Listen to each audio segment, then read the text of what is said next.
අද මම යන්නේ ඔයාලා මේ දකින ලස්සන බ්ලවුස් එක කොහොමද ලේසියෙන්ම මහගන්නේ කියලා ඔයාලට කියලා දෙන්න. ඉතින් අද මම මේ බ්ලවුස් එකට ලස්සන බටර්ෆ්ලයි ස්ලීව්ස් පාවිච්චි කරලා තියෙනවා එක අතකට දෙක පැකින්. ඉතින් ඒ වගේම තමයි මම මේකට අද පොලිස්ටර් මැටීරියල් එකේ තමයි පාවිච්චි කරලා තියෙන්නේ. ඉතින් ඔයාලට පුළුවන් මේක ඕනම පොලිස්ටර් මැටීරියල් එකකින් මහගන්න. ජපාන් පොලිස්ටර්, සුපර් පොලිස්ටර් වගේ. ඉතින් අපි බලමු අද ලේසියෙන්ම කොහොමද මේ බ්ලවුස් එක මහගන්නේ කියලා. මම මෙතන ජපාන් පොලිස්ටර් රෙදි වලින් රෙදි ආර දෙකයි කාලක් අරගෙන තියෙනවා. ඒ වගේම මේ වගේ ඒ වර්ණයටම ගැලපෙන්න රේන්ද අරගෙන තියෙනවා. ඉතින් ඔයාට කැමති වර්ණයකින් තෝරගන්න. ඒ වගේම මේ වගේ රේන්ද නොදා වුණත් ඔයාට මේ බ්ලවුස් එක මහගන්න පුළුවන්. ඉතින් ඒ වගේම ඔයාට මේ පේන ඉතිරි බඩු ටිකත් මේ වැඩ කරගන්න අවශ්‍ය වෙනවා. ඔයාට මගේ channel එකෙන් මේ වගේ වීඩියෝස් විතරක් නෙමෙයි මහුන් ගෙතුම් මත්කම් නිර්මාණ කුකින් වීඩියෝස් කේක් වීඩියෝස් වගේ ගොඩාක් වීඩියෝස් බලා ගන්න පුළුවන් මේ විදිහට ප්ලේලිස්ට් එකට ගියාට පස්සේදී ඒවා වෙන වෙනම වර්ග කරලා තියෙනවා. ඉතින් තාමත් මාව subscribe කරලා නැත්නම් මාව subscribe කරන්න ඉස්සරහ තියෙන bell button එකත් click කරන්න. ඉතින් අපි දන්නවා ඕනම ඇඳුමක් මහද්දී අස්වාටිය පැත්තට තමයි අපි ඇඳුමේ උස අරගන්නේ. ඉතින් මම මේ විදිහට මගේ රෙද්ද මේ විදිහට දෙකට නමාගෙන නැවතත් දෙකට නමා ගන්නවා. ඒ කියන්නේ හතරක් ලැබෙනවා අපිට රෙදි කොටස්. ඉතින් ඊට පස්සේදී මම මේ විදිහට පින් වලින් ඒක රඳව ගන්නවා. ඉතින් පොලිස්ටර් රෙද්දක් නිසා එහෙම යන නිසා අනිවාර්යයෙන්ම මේක පින් කරගන්න. ඉතින් ඊට පස්සේ අපි මැද නැම්මේ ඉඳන් ඉදිරි පැත්තට අපි මිමි ලකුණු කරගනිමු. ඉතින් මුලින්ම මම මගේ උරහිස මිම වන අඟල් 14 මේ විදිහට දෙකට බෙදා ගන්නවා. මට අඟල් 7ක් ලැබෙනවා. ඉතින් වෙනද ඒ 7ම ලකුණු කරගන්නවා.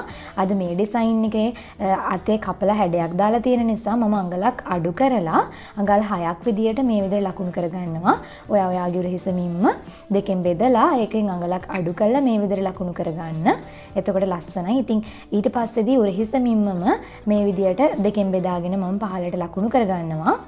ඉතින් ඊට පස්සේ මම මගේ පපුව වලට මිම මේ විදියට හතරට බෙදා ගන්නවා. ටේප් එක නාවලා හතරට බෙදා ගන්න මට අඟල් 8ක් ලැබෙනවා. මම ඒකට තවත් අඟලක් මෙහුම් වාසි විදියට එකතු කරලා අර අපි පහලට ලකුණු කරගත්ත අපේ අත් කටඳ ගන්න ලකුණු කරගත්ත ලක්ෂය හරහා යන විදියට මේ විදිහට ඉදිරියට ලකුණු කරගන්නවා. ඉතින් මේ විදියට ලකුණු කරගෙන අපි මේ ලක්ෂ්‍ය තුන යා කරගන්න ඕනේ. මෙන්න මේ විදියට අපේ අත් කටඳ ගන්න මේ විදිහට යා කරගන්න. ඉතින් ඊට පස්සේ අපිට පුළුවන් මේ මුල්ලේ ඉඳන් උඩට අඟලක් ලකුණු කරලා අපේ අත් කට හැඩය ඇඳ ගන්න. මේ විදියට ලකුණු කරලා ඔයා ඒක වක්‍රාකාරව මේ විදිහට ඇඳ ගන්න.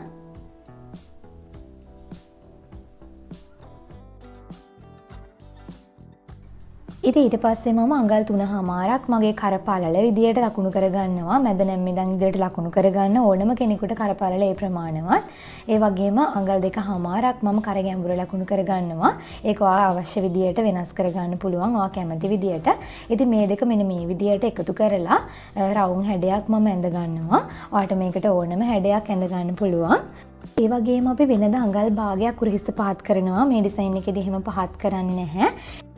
ඉතින් මට බ්ලවුස් එකේ උස අඟල් 23ක් අවශ්‍ය වෙනවා. මම බ්ලවුස් එක කොටස් දෙකකට කඩාගෙන තමයි අද කරගන්නේ. ඉතින් ඉනට මගේ අඟල් 15ක් තියෙන දුරකින් මම මෙන්න මේ විදියට මගේ බ්ලවුස් එක කඩා ගන්නවා. ඉතින් මේ 15ට අඟලක් එකතු කරගන්නවා. මම දෙපැත්ත එකතු මහෙන්න ඕන නිසා උඩ ඉරේස මහෙන සහ යට මූට්ටු වෙන්න. ඉතින් මේ විදියට අපි ලකුණු කරගෙන උඩ ඉඳන් ස්ථාන කීපයකින් මම මේ විදියට ඉරක් ඇඳ ගන්නවා. ඉතින් ඊට පස්සේ මට පුළුවන් මගේ ඉනවට මිම්ම මේ විදියට හතරෙන් බෙදා ගන්න ටේප් එක නවලා හතරෙන් බෙදාගෙන ඒ එන අඟල් 7ට අඟලක් මම එකතු කරගෙන මේ විදිහට ඉදිරියට ලකුණු කරනවා. ඉතින් ඔයා උස ගනිද්දී ඔයාගේ ඉනට තියෙන උස අරගත්තම ප්‍රමාණවත්. ඊට පස්සේ මෙන්න මේ විදිහට මම මේ දෙක යා කරගන්නවා. ඉතින් ඊට පස්සේ මෙන්න මෙතනින් මම අඟල් භාගයක් උස්සලා මේ විදිහට හැඩ කරගන්නවා. එතකොට අපේ බ්ලවුස් එක ලස්සනට තියෙනවා. ඊට පස්සේ අපි මේක කපා ගන්නවා. ඉතින් මෙතනින් මම බ්ලවුස් එක වෙන් කරලා කොටස් දෙකක් විදියට අද මහගන්න හේතුව ලස්සනට මෙතනට රේන්දයක් අල්ල ගන්න ඕන වෙන නිසා. ඉතින් මේ විදිහට පින් ගහගෙන මේක හරියටම කපා ගන්න. ඉතින් මේ විදිහට අපි කපා ගන්න අපේ බ්ලවුස් එකේ පිටුපස කොටස් දෙක උඩ කොටස සහ ලයිනින් කොටස විදියට කොටස් දෙකක් මම කපා ගන්නවා. ඔයාලා ඝන රෙද්දක් පාවිච්චි කරනවා නම් ලයිනින් අවශ්‍ය වෙන්නේ නැහැ. ඔයාලට එක සැරේම බ්ලවුස් එකේ ඉදිරිපස කොටස සහ පිටුපස කොටස කපා ගන්න පුළුවන්. ඊට පස්සේ මම මේ විදිහට මැදින් කට් මාක් එකක් දා ගන්නවා අපිට මහදි ලේසි වෙන්න. ඊට පස්සේදී මම නැවතත් මගේ රෙද්ද කොටස් හතරකට මුලදි වගේම නවාගෙන අර රෙදි කොටස මේ කපාගත්ත රෙදි කොටස මේ කුඩින් තියලා මේ විදිහට පින් වලින් රඳව ගන්නවා. හරියට මේ විදිහට හොඳට තියාගන්න. ඉතින් මැද නැම පැත්තට තියෙන තියාගෙන පින් ගහ ගන්න. ඊට පස්සේ මේ විදිහට මම වටේම ඇඳ ගන්නවා මේක තියලා. ඒ කියන්නේ අපේ බ්ලවුස් එකේ පිටුපස කොටස තියලා රෙද්දේ ඇඳ ගන්න. ඉදිරිපස කොටස කපා ගන්න තමයි දැන් අපි මේ සූදානම් වෙන්නේ. මේ විදියට වටේම ඇඳ ගන්න. ඉතින් මෙතන වෙනස්කමක් සිදු වෙන්නේ අපේ බ්ලවුස් එකේ ඉදිරිපස අපේ කර ගැඹුර මීට වඩා වැඩි වෙනවා. ඒ වගේම අත්කට හැඩය වෙනස් වෙනවා. මෙන්න මේ විදියට අත්කට මැන ගන්න. අත්කට මැනගෙන ඒක දෙකට බෙදා ගන්න. අත්කට හැඩ වෙන තැනට විතරයි මනින්නේ. ඉතින් අඟල් 3ක් තියෙනවා. එතනින් ඊට පස්සේ ඇතුල් පැත්තට අඟල් භාගයක් විතර ලකුණු කළා. මෙන්න මේ විදියට පොඩ්ඩක් අත්කට හාරවල වගේ ඇතුල් පැත්තට ඇඳ ගන්න ඕනේ. එහෙම නැත්නම් අපේ බ්ලවුස් එකේ අත ගුලි වෙන්න බලනවා. ඉතින් ඊට පස්සේ මම මගේ ඉදිරිපස කර තවත් අඟල් භාගයක් හෝ ඔයාලට කැමති ප්‍රමාණයකට තව ටිකක් ගැඹුර කරගන්න. මේ විදියට පහතට කරලා ඇඳගත්තා. ඉතින් මේ විදියට ඇඳගෙන අපිට පුළුවන් මේක කපා ගන්න. ඉතින් ඔයා දැක්කා අපේ පිටුපස කොටස් වලට වඩා ඉදිරිපස කොටස් වල සිදුණු වෙනස්කම් මොනවද කියලා. ඉතින් මෙතනත් කොටස් දෙකක් තියෙනවා. ලයිනින් කොටස සහ ඉදිරිපස කොටස විදියට.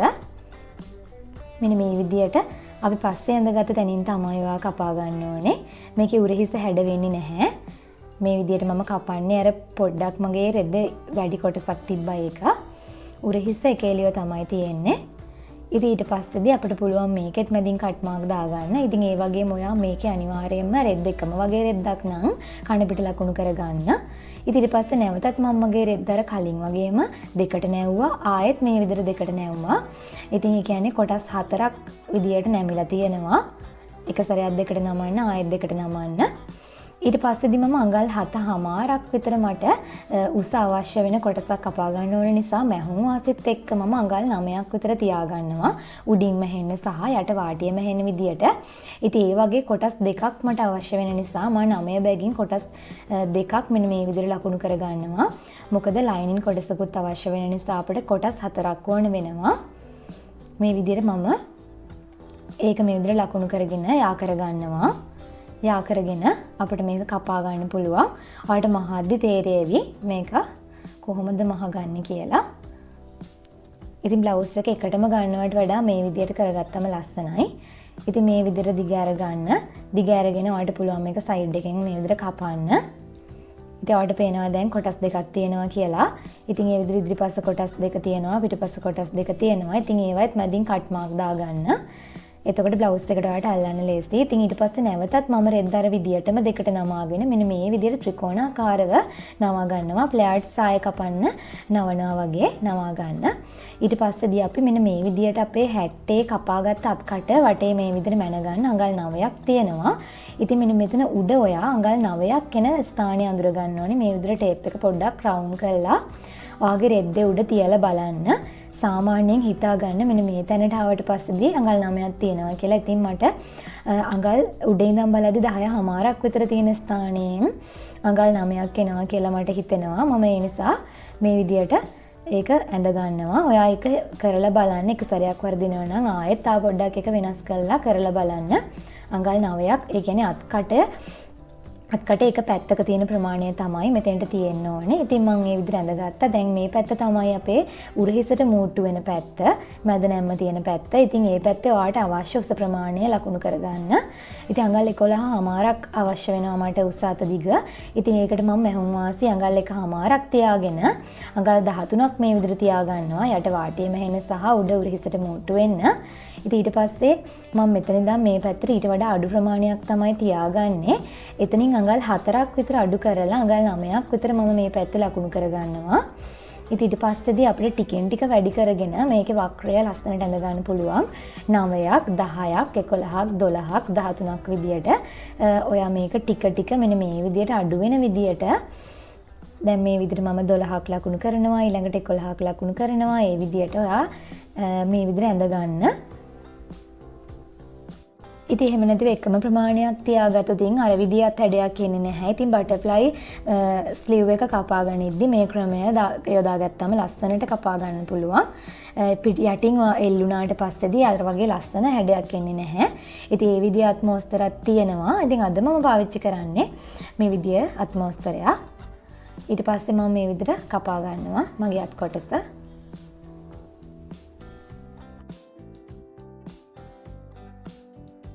ඉතින් උඩ පැත්තත් ඔයා මෙන්න මේ විදිහට කපා ගන්න.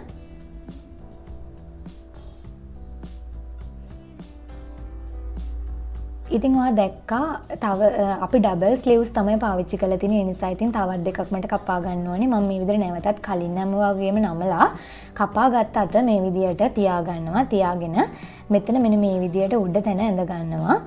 අපේ අත ජොයින් වෙන තැන ඇඳගෙන මම මේ විදිහට එක කපා ගන්නවා. මොකද ඒ තැන දෙකේම එක සමාන වෙන්න ඕන නිසා ඒක තියලා කපා ගන්න. ඊට පස්සේ මම මේ විදිහට පින් වලින් රඳව ගන්නවා. ඉතින් මට දැන් අඟල් 9.5ක් අතේ උස දිග අවශ්‍ය වෙනවා. අපි ඩබල් ස්ලීව්ස් දාගෙන තියෙනවා. ඒකේ කොට අතට තමයි ඒ විදිහට 9.5ක් ඕන වෙන්නේ. ඉතින් ඒකට මැහුම් වාසිත එකතු කරලා අඟල් 11ක් මම මේ විදිහට ලකුණු කරගත්තා. ඉතින් මේ අඟල් 11 හිනුත් මම මේ විදිහට අඟල් 4ක් අඩු කරලා මේ විදිහට අඟල් 7ක් පහලින් ලකුණු කරගන්නවා. ඉතින් ඊට පස්සේ කලින් එකේ වගේම අඟල් 11 ඉඳන් අඟල් 7 දක්වා ටිකෙන් ටික අඩු කරගෙන ඔයාගේ වක්‍රය ඇඳ ගන්න. මේ විදිහට 10.5ක් 10ක් ඊට පස්සේදී 9.5ක් ඊළඟට තව ටිකක් දුරට ගිහින් 9ක් 8ක් ඒ විදිහට 7 දක්වා ටිකෙන් ටික අඩු කරගෙන මේ විදිහට ස්ථාන කීපයකින් ඇඳ ගන්න. ඇඳගෙන ඔයාලට පුළුවන් මේ ලක්ෂ්‍ය ටික යා කරගන්න. මෙන්න මේ විදිහට යා කරගන්න. යා කරගෙන ඔයාලට පුළුවන් මේක කපා ගන්න.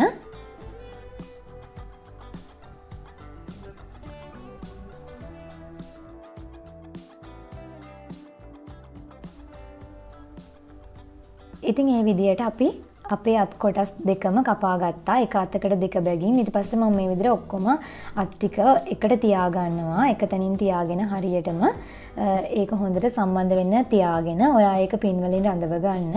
මොකද අපේ අතේ තියෙනවා කෑල්ලක් අයින් කරලා ලස්සනට ඒ කෑල්ල ඒ කොටස අයින් කරගන්න තමයි මම මේ විදිහට පින් වලින් මේක හොඳට රඳව ගන්නේ. ඔක්කොම කොටස් වලට එක සමාන ප්‍රමාණයක කැපෙන්න ඕන නිසා. ඉතින් මේ විදිහට මම අඟල් 3ක් මේ පැත්තට ලකුණු කරගන්නවා. ඉතින් මේ විදිහට ලකුණු කරගෙන ඔයාලට පුළුවන් මේක එතනත් පින් එකක් ගහ ගන්න. කපද්දි එහෙම යනවා නැත්නම් ඊට පස්සේ අඟල් 1.5ක් පහළට ලකුණු කරගන්නවා. මේ විදිහට ඊට පස්සේ ඒ දෙක යා කරලා පොඩියට රවුම් හැඩයක් ඇඳ ගන්න. මේ පැත්තනොත් පින් එකක් ගහ ගන්න. ඊට පස්සේ ඔයාලට පුළුවන් මෙතන මේ විදිහට රවුමට කපා ගන්න. ඉතින් ඊට පස්සේ මම පයිපින් කොටස් කපා ගන්නවා. ඔයාලට මම වෙනද සමචතුරස්‍රයක් දෙකට නමලා මේ විදිහට කපා ගන්නකෝ. ඔයාලට මෙතන පේනවා සමචතුරස්‍රයෙන් භාගයක් තමයි තියෙන්නේ. ඉතින් මම අඟල් 1.5ක් මේ විදිහට ස්ථාන කීපයකින් ලකුණු කරලා මගේ පයිපින් කොටස් කපා ගන්නවා. ඉතින් ඔයාලට මම කලින් කියලා දුන්න නිසා මේකේ කියලා දෙන්නේ මේ ඉතිරි වෙලා තියෙන අපත යන රෙදි කෑල්ලකින් කපන විදිය. මේ විදිහට ඔයාලට කපා ගන්න පුළුවන්. ඉතින් මේ විදිහට සියලු කොටස් අපි බ්ලවුස් එකේ කපාගෙන ඉවරයි. ඉතින් මේ වීඩියෝ එකේදී අපි ඔක්කොම හරියට කපා ගත්තා. මම හිතනවා ඔයාලට පැහැදිලිව තේරෙන්නේ නැති කියලා. ඉතින් ඊළඟ වීඩියෝ එකේදී මේ විදිහට මම ලස්සනට මේක මහගන්න විදිය ඔයාලට කියලා දෙන්න.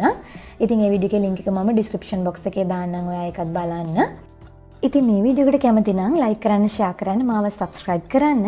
ඊළඟ වීඩියෝ එකෙන් හමු වෙමු. ගිහින් එන්නම් මං ඉෂු.